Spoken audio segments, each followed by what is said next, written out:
Good evening, folks, and thank you for tuning in to another episode of Celestial Oddities Oddworld, Listeners' Encounters, the radio show where we bring on phone calls from listeners just like yourselves from all over the planet to hear amazing and wonderful stories of the supernatural and paranormal.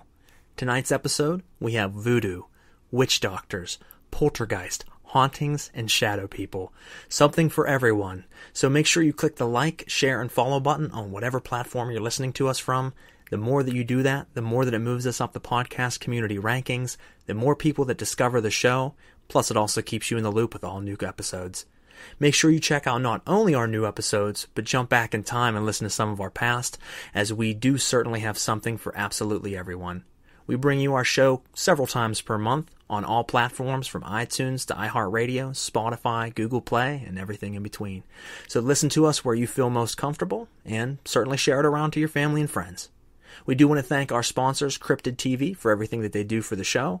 They are a great underground community that you can find on Facebook and YouTube.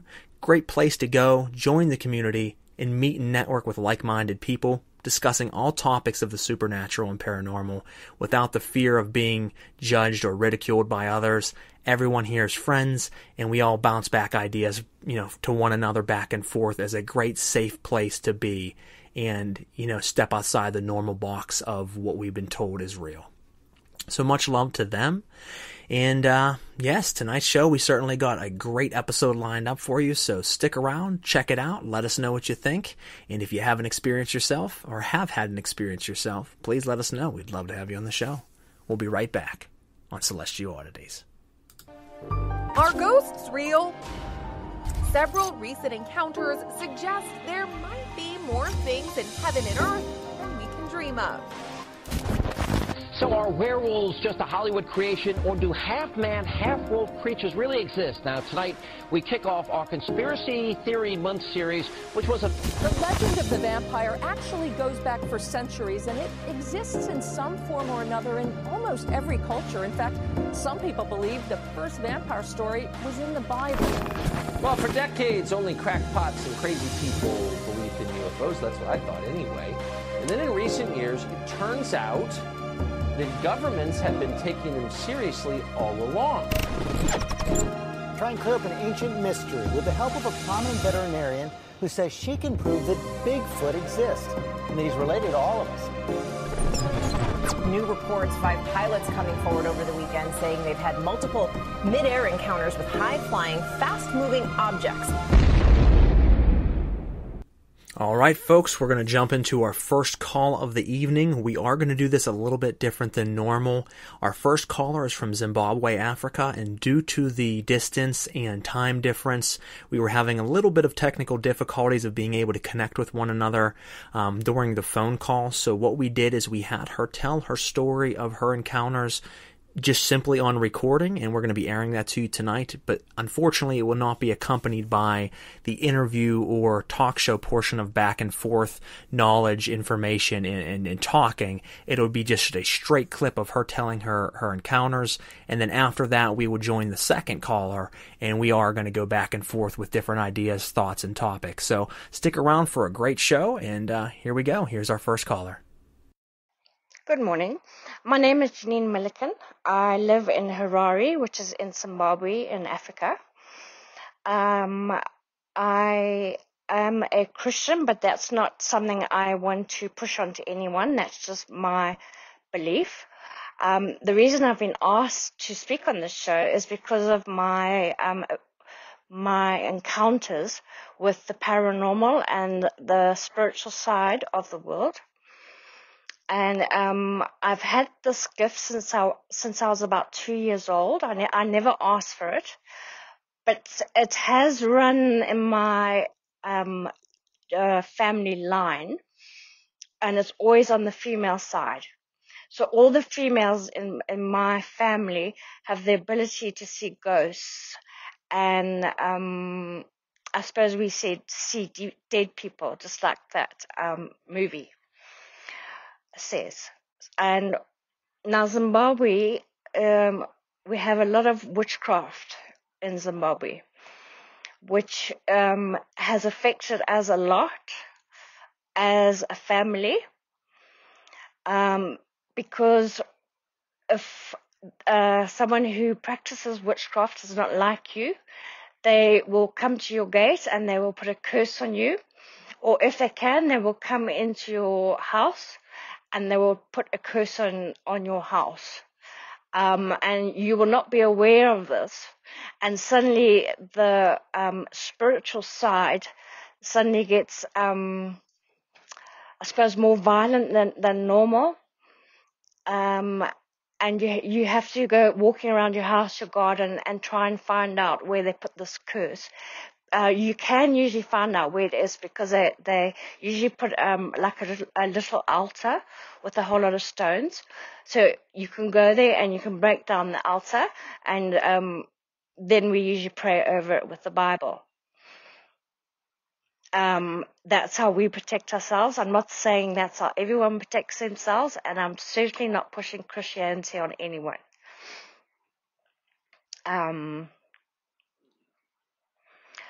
I started seeing ghosts or spirits at the age of 2. I used to lie in bed at night, and there would be a man standing at the end of my bed, and he was in a World War One outfit, and he would stand there all night and watch me. And to this day, I still don't know who he is. And then my bed was against the wall, and there was a window there. And the Hat Man, the dreaded Hat Man that we all know about, he used to stand outside my bedroom and watch me through the window every single night. So this used to scare me because I was only very little and I had no idea what was going on. I mean, I always see shadows every day. Every day I have an encounter with a spiritual being. Right. I'm just going through all my notes so I don't skip everything. When I got into my teenage years, the spiritual activity and the spiritual attacks became worse on me. And we later found out that our house was actually built over an old graveyard, and also it was where the witch doctors who are in charge of witchcraft used to sacrifice babies on that land. And we did not know that. So that land was very active from a spiritual point of view. So we moved into this house without knowing that. And it was just absolutely awful. We used to have faucets switched on and off all the time. Our toilets would flush with no one being there. Our lights would go on and off in the middle of the night. We'd be sleeping and suddenly my light would go on. I actually had the spirit of death would stand next to my bed at night, and my room would actually go cold to the point where if I breathed, you could see that fog of my breath coming out. Now, I live in Africa and it never gets that cold here to have that. And the spirit of death would visit me often, a lot of times. Eventually it scared me so much that I'd have to go sleep in my parents' bedroom. And at this stage, I didn't know what was going on, and I had no idea how to protect myself.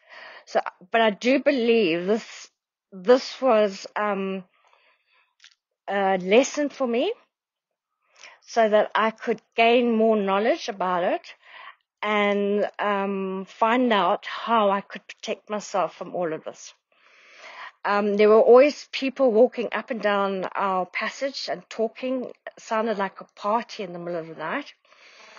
I had my bed lifted the one time, and then they shook the bed with me in it. I've also been held down while I was in my bed, physically held down by an evil entity, and it was strangling me to the point where I actually couldn't breathe anymore. And I think it was almost like a game to this entity. So because they feed off your fear. So the more fear it creates, the stronger they become. So this one would feed off my fear the whole time.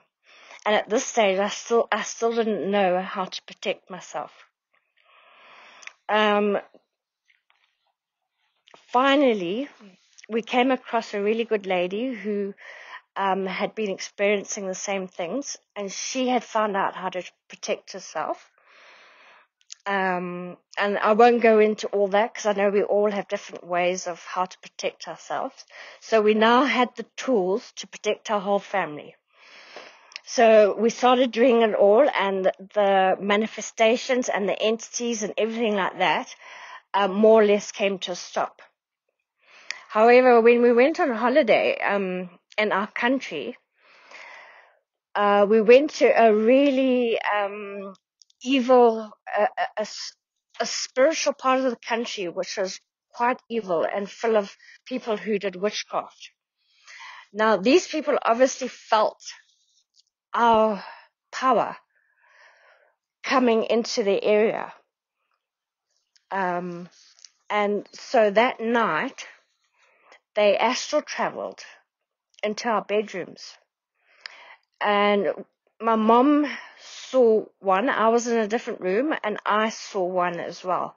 So 2 witch doctors who were in charge of witchcraft in that area visited both my mom and me to see how powerful we were and to see if they could put curses on us. At that stage, we were quite powerful in our protection of ourselves, and we managed to get rid of them. And they never came back again. Because I think they knew that their curses would not work on us, because we had quite a good protection over us. Now, I have a very close connection to children. I've got a spiritual soul connection to children, almost like I protect them, and children are very drawn to me as well.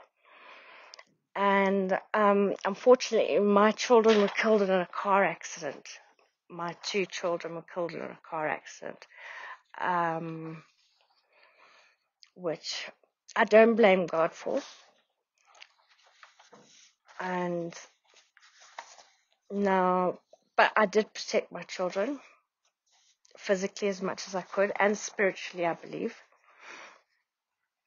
So one night, I was fast asleep, and I was picked up out of my bed, and I was thrown against my wall.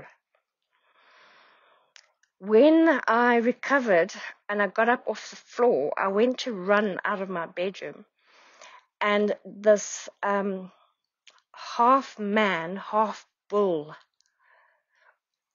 person or entity closed all my doors. He just put his hands up, and every single door just shut. I later looked it up in the Bible, and his name is Moloch. And if you look up Moloch, he is the demon of child sacrifice. Now, I have protected a lot of children. I have prayed with a lot of children.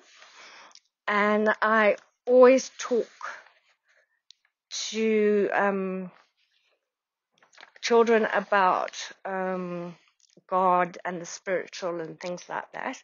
And children always come up to me. So I was thinking maybe Moloch was very cross with me at that time, because I was protecting all these children that he wanted for himself. And I was getting in between him and the children. That was my own thoughts. But I'm open to other people's thoughts on this. Then we had another horrible one come and visit us as well. Her name is Banshee. Now, she usually comes when there's a death, about to be a death, or she comes to seduce a man to make him commit adultery in his marriage. But because she actually went to one of my nephews who's in his 20s. But my nephew is a Christian as well, and he knows about all of this because we obviously chat in front of him and we're very open about it. So he used the protection we told him to use, and she literally just flew away from him screeching, and it was a spine-chilling screech. I will never, ever in my life forget that screech, because I heard it as well. I heard it, my sister heard it, and my mom heard it, and we all came running to my nephew and said, "What is going on?" And the screech, I cannot even tell you. To this day, it's still, I suppose, traumatizes me. It was horrible. Now, I don't celebrate Halloween either. I'll tell you the reason why I don't celebrate Halloween is because these entities are always attracted to me because I can always see them. So if I'm going to go out on the street and participate in Halloween, these guys are going to come home with me. So I always stay at home on Halloween, but they actually come to me and they find me on Halloween. And on the 31st of October, Halloween night, I do not sleep. I am attacked by these evil entities all night, and I absolutely hate it. Yeah, they slam doors, they pull my pictures off the wall. It's just a nightmare what goes on at Halloween in my house. So now, as I said, the witchcraft is very important in my country, and obviously the witch doctors do astral travel. They know how to, and they'll usually use an owl or a cat to astral travel on to get to you. So I've had a few of those visiting me as well. Now, I've also been in contact with someone who has been possessed by evil entity, and when we prayed for her, she started making snake movements on the floor, and her whole body was snaking across the floor, and we actually had to get her and hold her down, and the strength she had was like three strong men, and I was holding her down, and my mom was holding her down, and my dad was holding her down, and she just kept on slithering across the floor, and we just kept on praying and praying and praying, and then it came out, and the person we were praying for had no recollection of what had happened. So now we use angels quite a lot. You know, we place angels at our gate. We place them around our property. Whenever we go out the gate, we place them in our cars as well. And so far, it's worked really well. Because we haven't had vicious attacks. I mean, we do have the odd attack, but they haven't been really vicious, you know, like we've experienced before in the past. We've had to cut all our generational curses as well, because those do come down the line. They do affect you, although you don't know. And we have learned how to protect ourselves now. And now we just don't accept it. Now when I get attacked by evil entity, it's more of an annoyance than scary. I don't fear them anymore. I just get annoyed more than anything else. And, you know, I watch these paranormal TV shows. And one thing I don't like is never, ever ask for a demon to manifest itself or a ghost, and never, ever mock the ghost or the evil entity or the demon. Never, ever do that, because you will find out. It could follow you home, and in time, it will make a mockery of you. So you must go in there with your protection, and you must be respectful. That's what you must do. Never, ever mock anything that's in the house, because that is very dangerous. Very, very dangerous. These people do not realize what they are dealing with. They really and honestly don't. In fact, when I deal with houses that are possessed, I actually tell the evil entity or the demon or the ghost to shut their mouth, because I don't want to hear what they've got to say, because usually they're going to lie to you anyway. And then I just pray and I do my thing, which I'm not going to say here because I'm sure everybody's got their own way of doing things. So currently I'm living in a house, which I absolutely love. The only thing is it lies on a ley line, so it's got a portal, okay? But the portal's nowhere near my bedroom. So I do have these things coming in and out through this porthole in my passage. But I've prayed for an angel over my bedroom door, so I've never had anything come into my bedroom. And I do have a ghost of my own in my house. He's an old man who used to be a farmer. And every now and again he gets cross and he slams the doors and he does things like that. But when he gets cross and does things like that, I just go and talk to him and calm him down, because I think sometimes he just gets lonely. So yes, that's more or less my story. So thank you for listening to me. All right, guys, we have another caller on the line ready to tell us her encounters and stories. Why don't you tell us who you are, where you're from, and go ahead and tell us what it is you want to share with us tonight. Hi, my name's Paige. I am from Worthington, Pennsylvania. I'm finally ready to share my experiences. So it started whenever I was young, and I never realized it until I was older, but whenever I was younger, I experienced a spirit that was a little girl that would be around me a lot. Nobody else ever saw her. My parents didn't really believe me. They always played it off as my imaginary friend. It started whenever I was about 3 or 4. My parents went through a messy divorce, and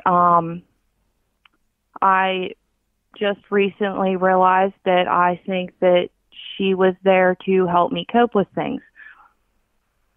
So I can remember her still very vividly. She was a little girl. She kind of resembled me. She would just be there playing with me. She would go places with me, and her name was Sarah. Okay. She was always there. I would see her at bedtime, in the morning. She would sit at the table with me for breakfast.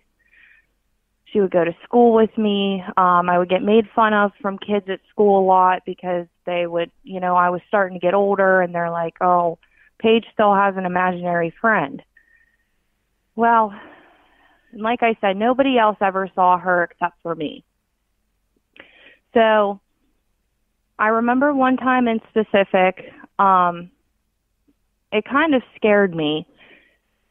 She said to me, my mom's coming home from work and we have to hide. And that scared me.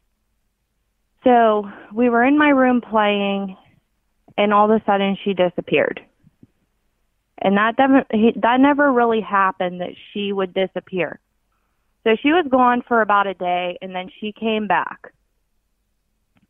So I said to her, what happened?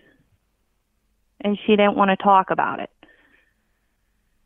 Now, I never was in any danger with Sarah and never had experiences with this mom that she only brought up to me one time. So I said to my mom, I said, Sarah's mom, I think, hurts her.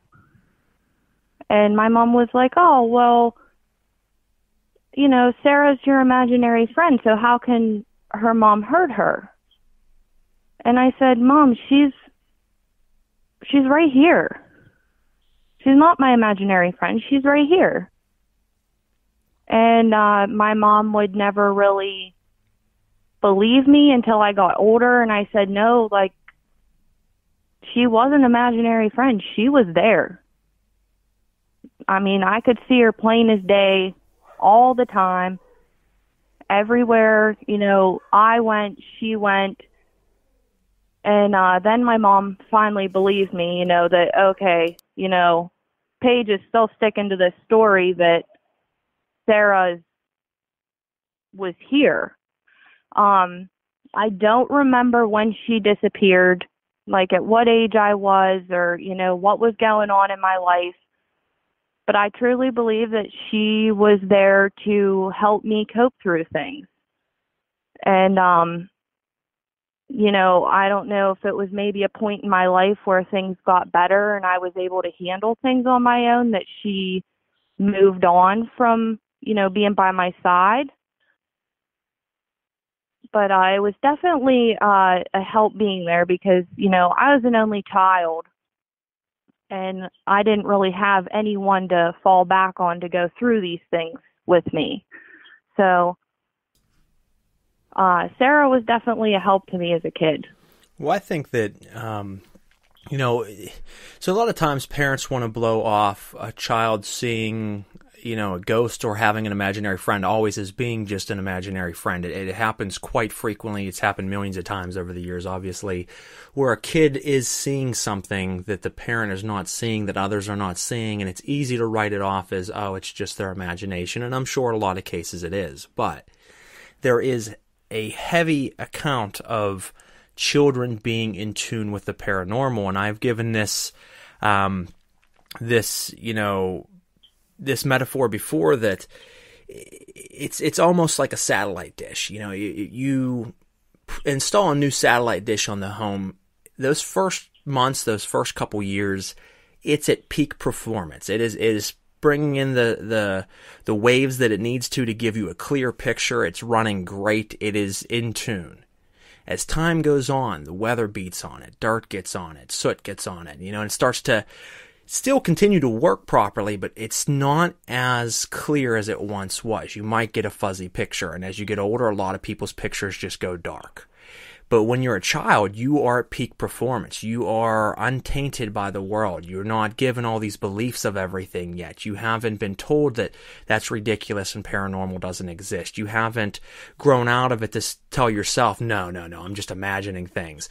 So when you're a kid, you were completely open to what is truly out there. Therefore, you do see things that others do not see. So as a child for yourself, you were in tune with this little girl who might have come about because of the divorce. Now, when I say that, there's two different sides of beliefs there. Same thing with shadow beings, sleep paralysis. A lot of people who experience sleep paralysis and see shadow people or shadow beings are a lot of times going through some type of stressor in their life. A passing of a loved one, a divorce, their parents being divorced, a family member, being at odds ends with you, where you're at a fight with them and you're not getting along. There's a lot of things that seem to trigger that. Now, a lot of scientists would say that's just brain chemicals moving around because of either the trauma of something happening to you or the different emotions that you're going through. It triggers and opens up the gateway for visions and things to happen that are not real, but they seem real to you. And that very well could be the case in some cases. But I also feel on the opposite end of that it can do the same thing for opening the vision to seeing what is really there. So, for instance, for you and you guys at the home, when you were growing up, as your parents were getting divorced, it led to maybe a lot of hard emotions in your head as a child, which therefore opened that door that might have only been partially opened and now opened it, and she showed up. You know, and she was there to help you through that hard time. She was allowing you to see her, and that's the thing is someone would believe, well, she's the only one seeing her. We're not seeing her. It's not real. I can be the first to tell you as a paranormal investigator that sometimes people within my group will experience things that others in my group did not. Someone might say, do you smell that? And one or two members of the group smell something specific. I smell cigar. And the rest of us is like, we don't smell it. But one or two members are like, no, we smell it. It's because they can choose who to see or who to let see, smell, interact, feel. It doesn't always mean that the whole group's going to see. So for instance, this girl very well could have tuned in directly to you to allow you to see and interact with her, but not allow your parents to. Or even if your parents seen things strange within the home. A lot of times they're just going to blow it off and say, I'm just imagining things. It's just my imagination. That is the root cause of most people never experiencing paranormal, is because they actually have, but they don't believe it. They don't allow themselves to believe it. They're so shut off to that open world that's there in front of them that they never see it, and that's sad. So I do believe certainly that she probably came to help you through a hard time, that the hard time itself is what triggered the opening of the doorway for you being able to see and experience her. And that's a pretty incredible thing. Yeah, it's funny that you say about, like parents seeing something in the home happening, because whenever my parents got divorced, my mom was renting a house, and that's the first time that I remember seeing Sarah. Okay. I might have seen her before that, but I don't remember. So this house is the first time I remember seeing her appear. And my mom said that at that time I started sleepwalking almost on, a daily basis. So for some reason, it was a 3-bedroom house and all the bedrooms were upstairs. And for some reason, there was a room at the top of the steps. And for some reason, I was drawn to that room. It wasn't my bedroom, but I would constantly go in there and sit in the dark as, a 3-4-year-old child. Wasn't afraid of the dark. I would go in there and sit and just talk. I don't remember doing that. And obviously I don't remember sleepwalking. But, my mom and I were just talking about this last week, because she was saying about, my friend Sarah that I would talk to and play with all the time. And I said, Mom, do you realize that I did see her? And she said, yeah, you told me that a couple years ago. And, I realized that you did see her. So, I don't know if my mom was playing it off as an imaginary friend and didn't want to, play into it.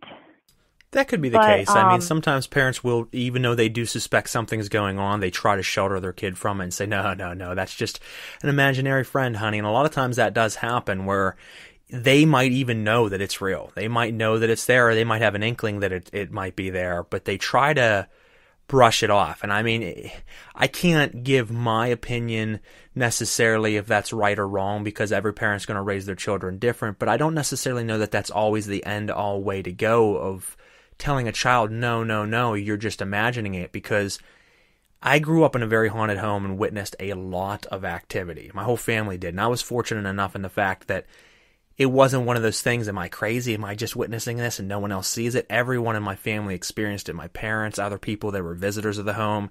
This was a hotspot and a hotbed for paranormal activity. So I was assured that, no, it wasn't just me. It was happening. But on the opposite end of that, that can get frustrating as a kid, because if you try to tell everyone, Mom, it's there. No, honey, it's just your imagination. You're like, but it's not my imagination. It starts to kind of wear at you. And I mean, sometimes, like I said, your parents or other, parents out there will believe that there might be something there, but they don't want to subject you to it because they feel some type of way that if they subject you and tell you, no, honey, it is a ghost, that it'll ruin your mind, or something bad will happen. In most cases, hauntings and ghosts are harmless. They just want to interact. They want you to know that they're there, because people believe death is the end of life, and then there's this weird zone in between that's ghosts, and that very well could be true, but I don't tend to believe that. I believe that the spiritual world is the next step after life. When your physical body dies, you do not die. You still continue to carry on. You still have an entire world around us. Right now, there's ghosts all around us. We don't see them, but they are there. Sometimes we have to tap into that, but I don't feel that it's always great to just shrug it off and say, no, that's just your imagination, because it's not. They're there. It's not a question if ghosts exist. I know for a fact myself, and I only speak for me, that they exist. 100%, without a shadow of a doubt in my mind. It's just, how do you talk to them? How do you tap into them and experience them? So there's a good chance that maybe she knew, and she was just trying to protect you from them, which is admirable, I guess, but at the same time might not necessarily be the way to go. Right. Yeah, I agree. My mom's even seen some things that, she'll admit that was weird,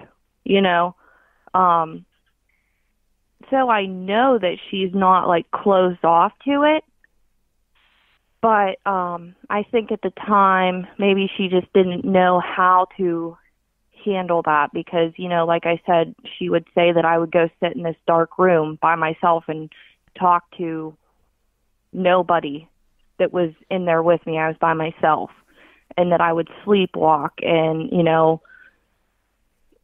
she's never really talked to me about things that she's seen in full depth, but I know that she has seen some things, so it very well could be. But yes, it was very frustrating as a child, like, especially as a young child, not understanding.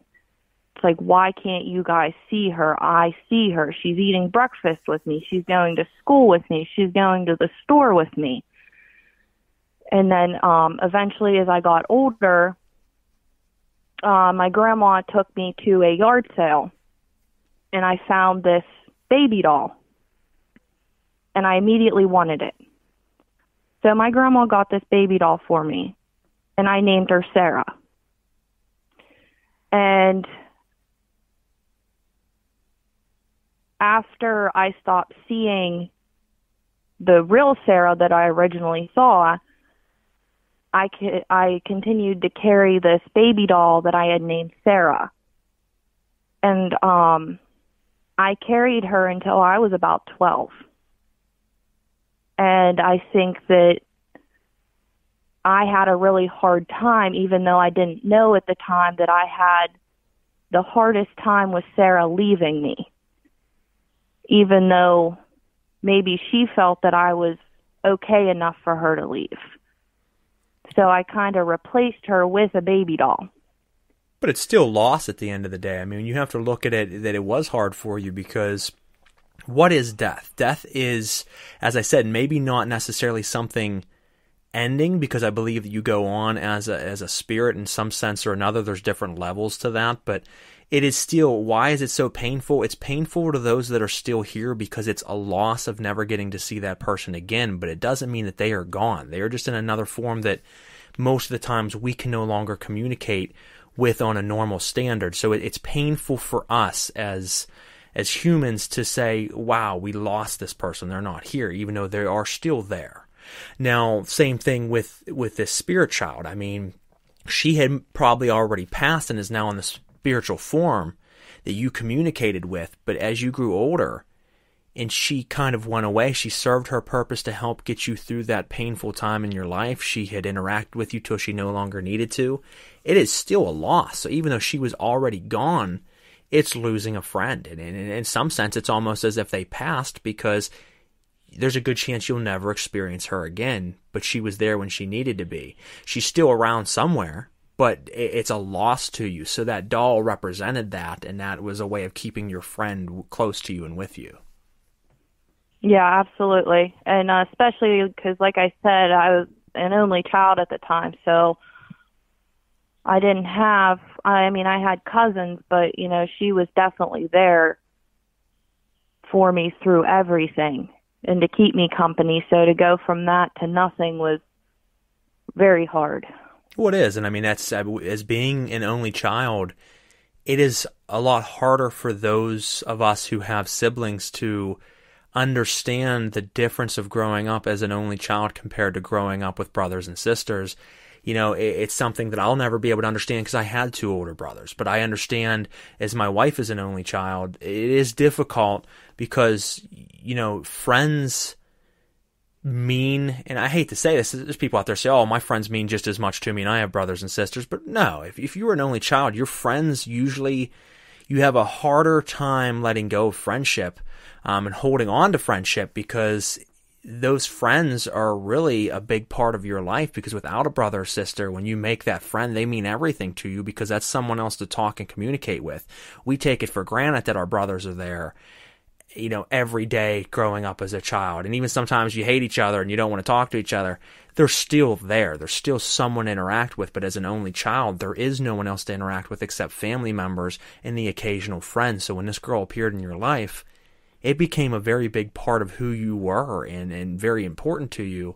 And as far as the sleepwalking goes, I don't know if you know this, and some of our listeners might not know this, but it is very common for young children who witness paranormal activity to all of a sudden start having sleep episodes of sleepwalking, sleep paralysis, night terrors, talking in their sleep. Now, some of the other ones I just mentioned are more on the darker side, but sleepwalking is very common, and it's actually something, if you go back and listen to a lot of children's stories or grown-up stories as a child of experiencing ghosts and paranormal activity, a lot of times, more often than not, if you ask that person, did you ever sleepwalk? They'll tell you, you know what, that's weird you ask that. As a kid, I did sleepwalk. My parents told me about it all the time. Why and what the connection is, I'm not 100% sure. It's one of those topics that I keep on the back burner that I've looked a little bit into and have some knowledge of. But I myself experienced a lot of paranormal activity, as I said, and I sleepwalked constantly. You'd find me in the hallway at night walking into the wall, and I'd back up a couple steps, and I'd walk into the wall again, and I'd back up a couple steps, and no explanation for it. It only happened when I was a kid, but it happened at the epicenter of activity. Whenever activity was the highest it had ever been in my home, it's during the time that I would sleepwalk. As things kind of calmed down, it went away. I've never sleepwalked again, knock on wood. So very strange that those are connected. Maybe that was a way that they help lead you to where they want you to go, so you would constantly sleepwalk to a specific room of the house. Maybe she lived there as a human being before passing and that was her room. Or maybe completely unrelated, maybe as a spirit she chose residence in that home and that's the room that she liked. Or maybe that's the portal. And people will say, portal? What do you mean portal? Not always is there portals in homes. Some are resident ghosts. Some stay there continuously and will never leave, or stay there for quite a bit of time. But there are homes and locations that have portals that should be considered a door. That door breaches the worlds between the physical and the spiritual.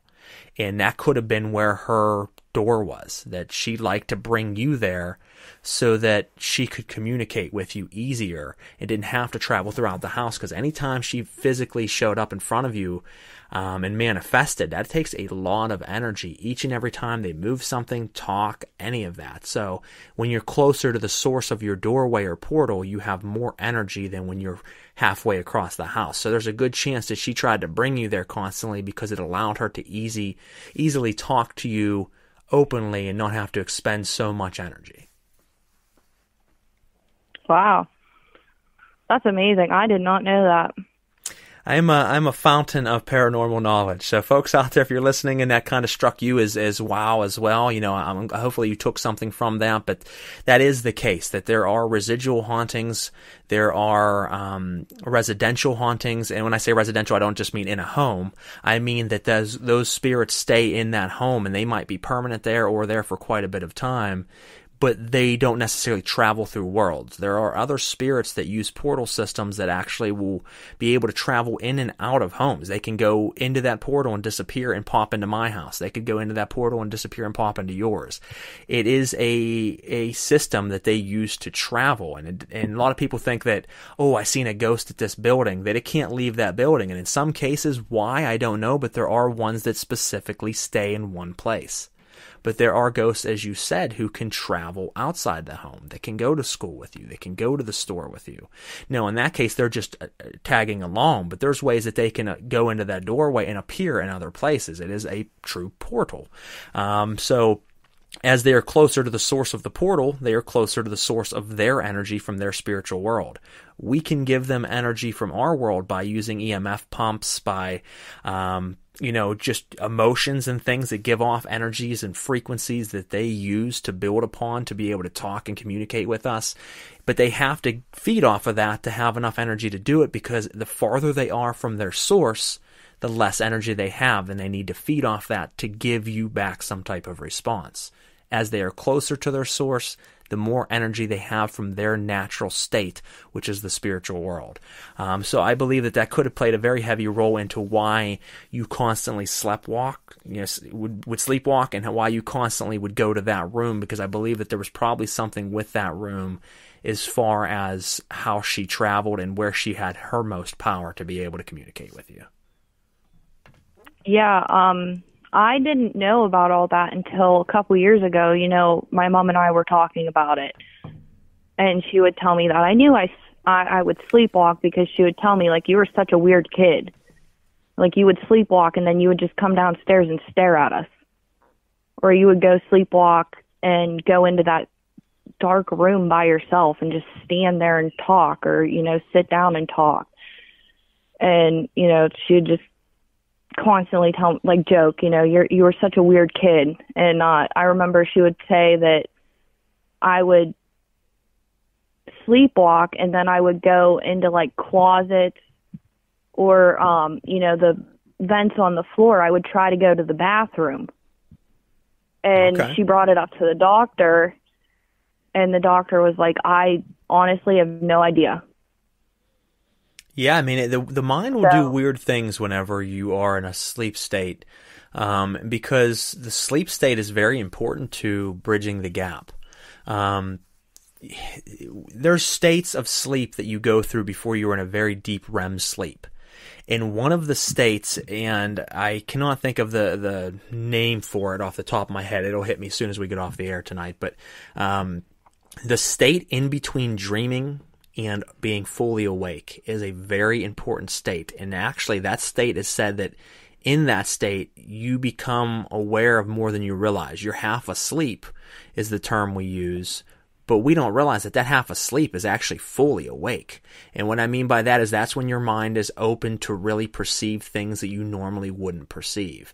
And if you actually study and focus on that, as I do with meditation and different practices that I'm involved with, you can use that state of just before falling into a deep sleep to channel, to become a medium of sorts and actually communicate with spirits, and see things that are pretty wild. And that is a lot of times why children will sleepwalk, because, like I said, they can show themselves and manifest in front of you while you're wide awake in the middle of the day. But it expels way less energy for them to be able to communicate with you while you're in that half-awake sleep state. And that is what sleepwalking is. You're obviously not in deep sleep, or you wouldn't be moving. You'd be laying there dreaming. You're not awake because you'd be cognitive of everything you're doing. So it's that half in, half out that is the perfect conduit to be able to communicate with you. Now, a lot of times you won't remember what happened, what was talked about, what you did, but very much so. Are you communicating? Yes, you are talking to them, and maybe it's not with words, maybe it's through just your mind, but that state is the desired state for a lot of spirits to be able to talk with you, because they don't have to use as much force to do so. You're a lot more open, even though you probably won't remember. Wow, that's definitely very helpful. Brings some light to that whole experience. No, absolutely. I'm glad I was able to share that with you to kind of shed some light into some of the past for yourself, to know why those things might have happened to you, to know why she might have come when she did and left when she did. She came to serve a purpose, and spirits a lot of times will do it. Now, there's a lot of people out there that right away you start talking ghosts and spirits, and they automatically want to jump into ghosts and spirits are evil or they're bad. You don't want to communicate with them. When you're communicating with them, you're opening yourself up to evil and all this crazy nonsense that people talk. Yes, are there evil spirits out there, or demonic spirits? There are. Are all demonic spirits evil? No, they're not. And a lot of people are going to say, how is that possible? Demons are demons. No, actually, if you go back and look at a context from 1,000 years ago, demons were not evil at all. Demons actually are the same as angels. They're just a different class of beings. Some of them are evil, just like some angels are actually evil. Some are good and some demons are good. Now, I know a lot of people are going to sit there and say no because you're heavily set in your religious ways. Step out of the bounds of the dogma that your religion put on you, and maybe you'll start to find out that there's a lot more to the story than the short little chapter you've been given. But communication with spirits can be very helpful in life. They can help you and teach you things. They can share things to help you through hard chapters of your life, and it seems that certainly that's what she had done for you. And how can you say that a girl that came when she needed to help another young girl get through a divorce of her parents, through a hard time in life, how could you ever say that something like that is bad? So glad to hear that she was able to get you through that stressful time and help you progress on your path in life. Yeah, absolutely. My family is very religious, Christianity. And I grew up with, like you said, there's angels and demons in their eyes. And, just through listening to your podcast and talking with you, I've really opened my mind and my eyes to the reality that that's not the case. And just because, I see this, it's not even a form, it's kind of a dark blob. I'll see it every so often, and I don't feel uncomfortable with it. I don't feel in danger. It's just there. And, there's no specific time that I really see it. I just see it every so often. And, before talking with you and listening to your podcast and everything and, looking into more stuff myself, I probably would have thought, oh crap, that's a demon. So it's really nice to talk to someone that has experienced things and has a lot of knowledge to open my mind to that. I think it's important. I think that you have to be open. I mean, a lot of people close themselves off. They'll think that they are open, and I have nothing against religion. So anyone listening out there that might be very devout in your religious ways, that's fine. You can believe whatever you want to believe. I'm not against religion.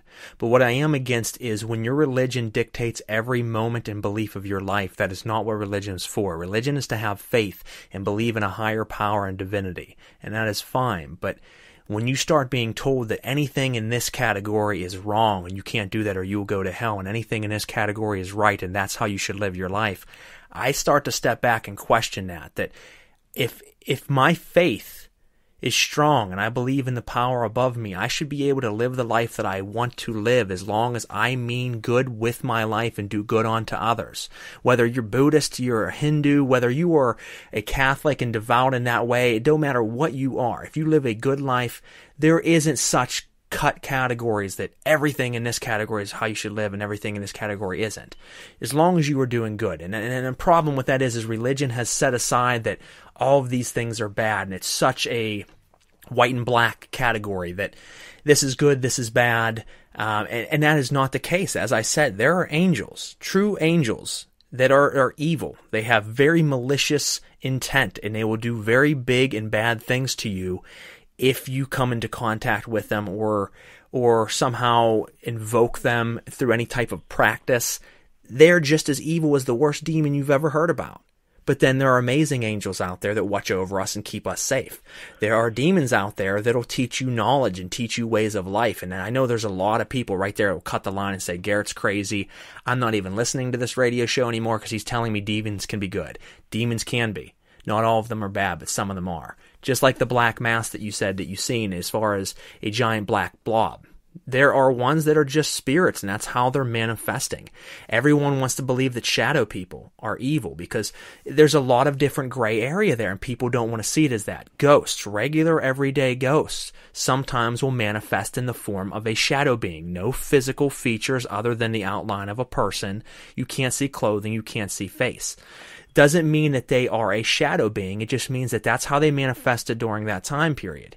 But there are also a category of shadow people, and within that category there are several different types of shadow people, just like there's several different types of human beings. Some are good, some are bad.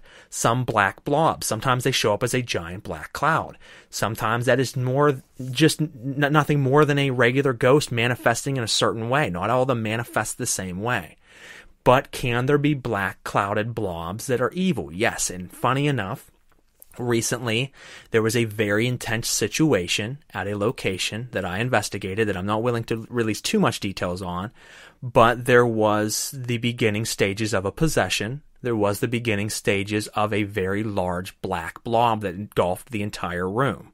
That was more on the evil and demonic, traditional demonic meaning name. I shouldn't say traditional because the original meaning wasn't evil, but you know what I'm saying out there, folks. There was what everybody believes to be demons. Yes, they are. And I've witnessed them before and I've come into contact, but that doesn't always mean that they're going to be malicious towards us.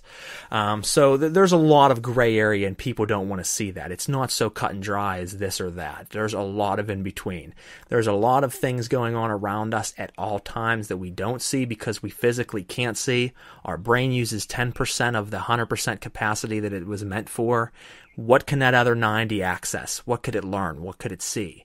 The visual spectrum that our eyes see only see about 10 to 12% of the visual spectrum.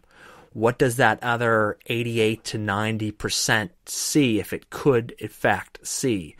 So there's a lot of things that we're missing out on. But so like I said, some food for thought on those categories to our listeners, to yourself, Paige. Now, I know that you had a second story you wanted to share with us. Feel free to go ahead and jump into that one if you'd like. Okay, so this situation started whenever I was a little bit older. I was about 13 or 14. My dad and stepmom moved into a house in Katanning, and I would stay down there on the weekends. So this house immediately gave off a weird vibe. I was not ever comfortable in that home. I hated staying there. I could never sleep. So it started with my bedroom. I was very uncomfortable in there and uneasy. I hated sleeping in there, and my dad is very closed off to the fact that there's anything else other than heaven and hell and human beings on this earth. So that was very difficult, especially with the fact that a lot of times I have experienced stuff, you know, especially as a young kid. Like if you get scared, you want your parents to be there to comfort you. So my bedroom was at the top of the stairs, right around the corner from the stairs. Within the first weekend that I stayed there, I started experiencing stuff. My bedroom was very hot, except for the closet. It was freezing cold. So I hated the closet. I hated putting clothes in there. I would constantly, whenever I would go to get clothes out, I would rip all my clothes out and shut the door. So, as I said, I couldn't really sleep in that house.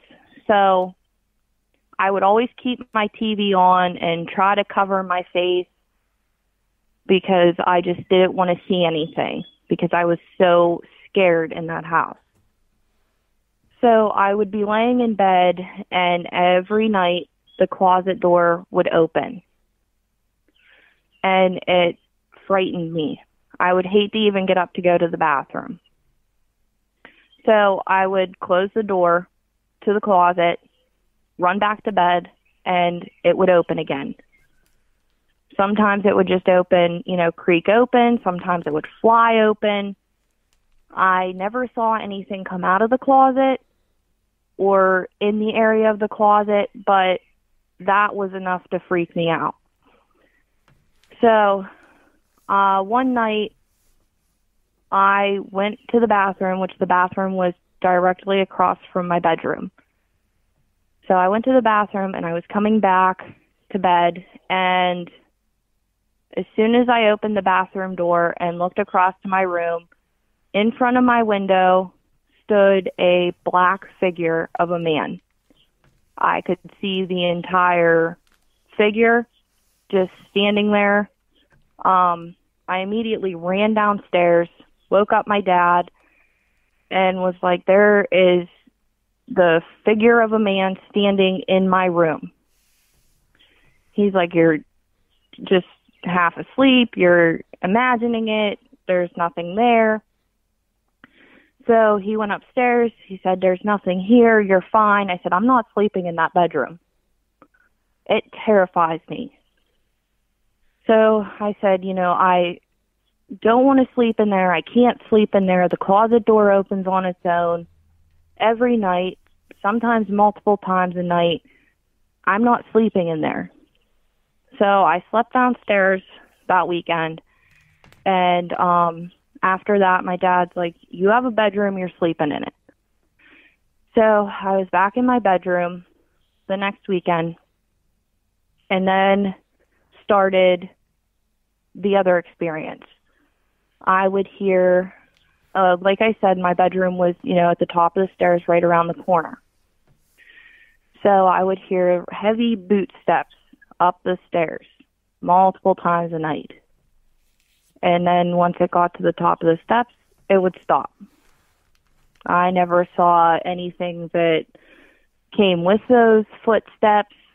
I just heard the footsteps. And there was a specific board on that step that no matter how you stepped on it, it creaked. And I would hear it every time. And I would count the steps, and it was that step every time, multiple times a night. So then I, naturally was extremely freaked out. So now I'm telling my dad about this. So now I have the closet door opening, plus these footsteps. On top of that, the fear of that figure coming back. So my dad said, well, how about this? I'll get you a dresser for your room, and we will bolt the closet shut. I said, okay, deal. So he bolted the closet shut with, not bolted it shut, but put a lock on it. Well, lo and behold, that lock opened, and the closet door come back open, and a hanger flew out. So I said, this isn't working. I'm not sleeping in that room anymore. I just won't come back to this house and stay. I can't do it. So I started sleeping downstairs. And one night, I was sitting on the couch, wide awake, watching TV. And in the kitchen, I hear what sounds like somebody opening and shutting cupboards.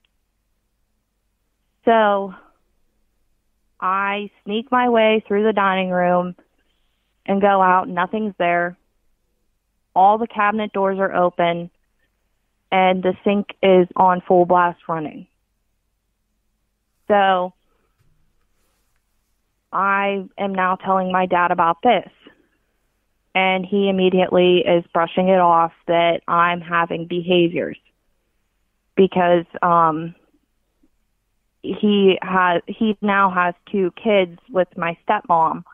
And at the time, my middle sister was about 1.5, 2. So So he's now playing it off that I'm looking for attention because I've been an only child for, 11 years of my life until she was born. So now I'm looking for attention. And that wasn't the case at all. I was experiencing these things. They were very, very frightening. I did eventually go back up and sleep in the room and kind of faced my fears and said, listen, I'm here. You're not frightening me anymore. So I would sleep in my room. And at that point, after I, stood up and said, I'm here, I'm not going anywhere, I don't want to be frightened anymore, I was able to start sleeping a little bit better. But that didn't stop the things from happening with the closet door opening and the footsteps. I never did see that figure again. But one day I was outside playing with my younger sister, and at this time, she's about 2, so she's just starting to, put sentences together. And we were outside, and she's waving at the living room window. So I said, Sydney, what do you see? And she's just smiling and waving, and she goes, there, in the window. I didn't see anything. Obviously she did, and she continued to stand there and wave and smile. And that was the first time that something happy ever happened in that house that was seen, because everything that I had saw was completely terrifying. And after we moved out of that house, I was never so happy. I would imagine. I mean, it sounds like there's a couple things at play there. So the footsteps coming up the stairs, I think in this case was intelligent activity, because you have residual and you have intelligent, like I said. Residual would be those stairs were walked up and down so many times over the years that the energy given off by the people within the home caused almost an echo in spiritual activity, where some locations you will hear, the knocking, you'll hear footsteps, but it doesn't mean that there's an intelligent being doing that. It just means that over and over again, 10 o'clock at night, every night, you hear footsteps go up the stairs. That is possible, and I've experienced that. So have many other investigators out there, or just people in general. But in your case, it doesn't sound like that's the case. It was accompanied by other activity, but sometimes it is just literally footsteps. You'll hear them go down the hall. Sometimes you'll even hear the door open, the door shut, and close. Now, some would believe that that's intelligent activity, and it can be, but it also can be that endless loop. It's like a tape player playing the same audio over and over again at specific times. So that can very well happen. But when it's accompanied by doors opening, with locks on them, with cabinets and faucets turning on, with hangers flying out, that starts to get more into obviously a true being of some sort being there. When you get into things opening like cabinet doors and faucets coming on, that gets into more of the category of a poltergeist. Now, the movie Poltergeist would make you believe, once again, all poltergeist activity is evil and that you are in the grips of hell, but that is not necessarily the case. It could be. But poltergeists really are just annoying ghosts. They are spirits that like to rummage through drawers. They like to open and shut doors all night long. They like to throw things off of cabinets. Now, if they're throwing them at you or they're harming you, then obviously they are either a malicious spirit who's just a mean spirit. It might have been a person who was a jerk in real life, and in the afterlife they're continuously a jerk, or it could be something more of an evil nature. But I've encountered and investigated and done cleansings at homes and buildings that had poltergeist activity, where things do fly off shelves, doors open and shut rapidly, windows open, things that are just seem physically impossible. I've witnessed with my own eyes. That seems like what you might have been experiencing there, constantly opening the door, constantly turning and opening things, shutting things.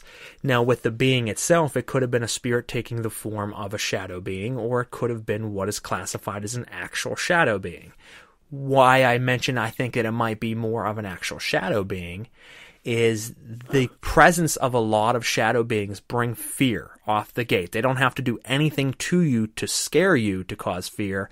Just being in the presence of certain types of classes of shadow people will instantly strike the reaction of terror and fear. That's the presence that they bring with them.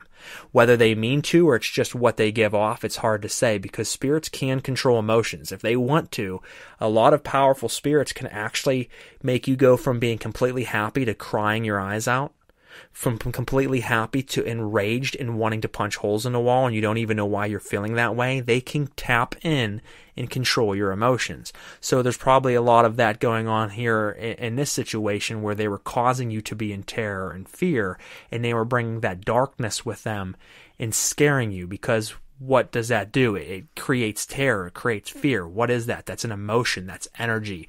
You're giving off huge amounts of energy that's now feeding off of to use to do other things within the home, because a lot of spirits might not be happy with the fact that they are not in physical form, that they are there most of the time and forgotten. As an only child, I'm sure you can relate to that, for the fact that sometimes you probably wanted attention that you weren't getting. That's the same thing with a spirit. They are there, and half the time you don't see them. They're trying to let you see them. You don't. That you can't hear them.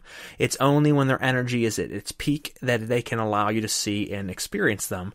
So if they can show up, expel every ounce of energy that they have to make you go into straight terror mode, you're giving off a lot of other energy that they feed off of, and they can do more, like run down the hallway, slap something off of a cabinet, and break it if they want to. They love doing that. It gives them something to do because it's endless. You are in that form for eternity. So would you not want to play with people? Would you not want to let them experience you? Some in kind and happy ways. Others, they want to play games with your mind. They want to scare you. They want you to be terrified of them because they got nothing better to do. Or they're just pricks. Some of them are just, like I said, spirits of people who were jerks in real life, and they are in the afterlife. Sometimes it's other beings like shadow people who I don't believe ever were human. They are just on a different spectrum than ours. So it sounds like that's what you might have been experiencing there, as a classic case of a shadow being. And they usually are malicious. Interesting. Some of them are nice. I've encountered ones that had no malicious intent, but I've encountered ones that certainly strike fear. And I'll be the first to tell you, I don't feel fear. I can go into any location in this planet, no matter how haunted it's said to be, completely by myself, 100%, stay the entire night, and I'm fine. And I know a lot of people say, yeah, okay, tough guy. No, you can ask my team. My team thinks I'm crazy. A lot of other people think I'm crazy. I have no fear to go into any haunted location, even including demonic places that I've been. I have safeguards that I have practiced my whole life to protect myself. Doesn't mean that something couldn't happen, but I go about it with a strong will and a clear conscience in mind, and I know what I'm getting into. But I have encountered beings that are shadow beings that have just put me in terror, where they've shown up in front of me, they've manifested, I've seen them, they've seen me, and even though I didn't run out of the building screaming because I kept my wits about me, there was just an incredible fear that I'm like, oh my God, my heart starts racing, I'm looking at them, I feel like the life drain out of my body, and then whenever all of a sudden they dissipated and vanished, boom, my senses came back, I was fine, my heart rate slowed down, and I was back to being myself. Still didn't leave the building, wasn't scared to leave, wasn't scared to be there, so it wasn't like, oh my God, I'm scared. It took over my emotions and caused me to be in fear and terror, and then as soon as it vanished, I went right back to normal. They are very known to capture your emotions. So I think that's, like I said, a little bit of what you experienced. That makes a lot of sense. Oh, absolutely. Yeah, that makes a lot of sense. I was talking to the neighbor kid, while all this was going on, and I was telling him the things I was experiencing, and his bedroom was right across the yard from mine. So I'm telling him about this, and I said about how I saw this shadow of a man. And immediately, like, the color drained out of him, and his jaw just dropped. And he was like, what? Like, he couldn't make sense of his words. And I'm like, what are you getting at? What are you trying to say? He's like, I've seen that man before. I said, what do you mean you've seen him before? In your room? Like, what is going on? He said, no. In your room. I've seen him in your window. Yep. I'm like, oh my God. He's like, I've seen him before. He's like, I thought that maybe, you were just talking, or maybe your dad was talking to my parents. I said, no, my dad doesn't believe me. He said, no, I've seen that man in your bedroom before. So instantly, that caused more fear that it's now confirmed that it wasn't my imagination. So that was definitely a little bit more startling. But, I mean, I can still picture him in my mind, just standing there. They are very present. That's one thing people don't realize. They always can talk about ghosts. And a lot of people will classify shadow beings as ghosts. And like I said, sometimes they can be, but sometimes they are altogether truly shadow people, which is a different category. But they are interesting entities for sure. Like I said, and a lot of people want to classify them all as bringing terror and being evil. And I think a lot of them are. I don't want to say evil. I don't believe that just because something's of a different intent than us that it's evil, but they do bring a maliciousness to them, certainly.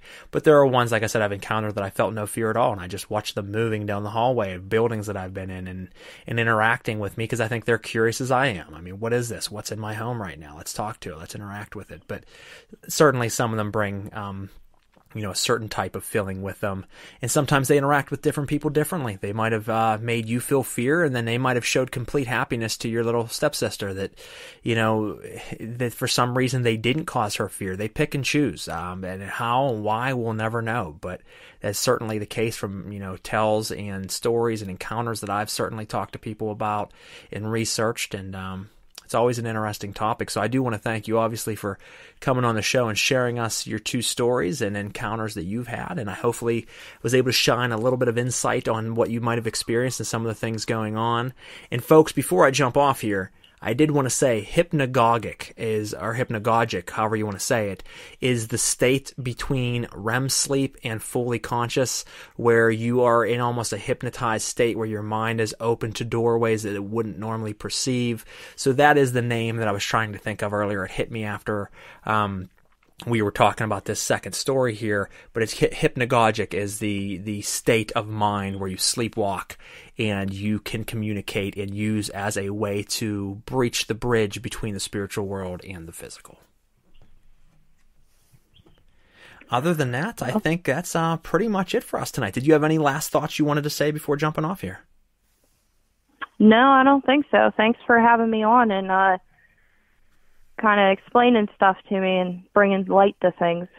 Not a problem. And if you're listening out there, folks, and you have a story yourself, you have an encounter that you would like to share with us, we don't always, require you to say your name. If you want to tell us who you are, you want to stay completely, unanimous, that's fine as well. We don't mind, or anonymous, I guess I should have said.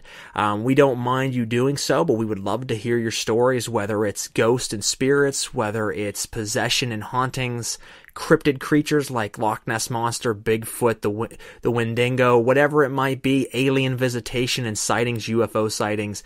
We are all about the supernatural and paranormal. We love to hear your stories, and we've had all on these shows. So please make sure you click the like, share, and follow button.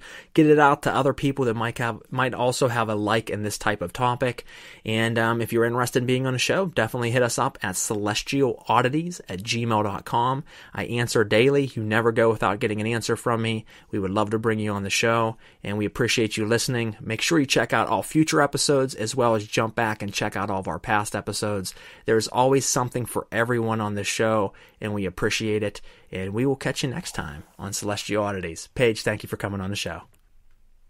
Thank you.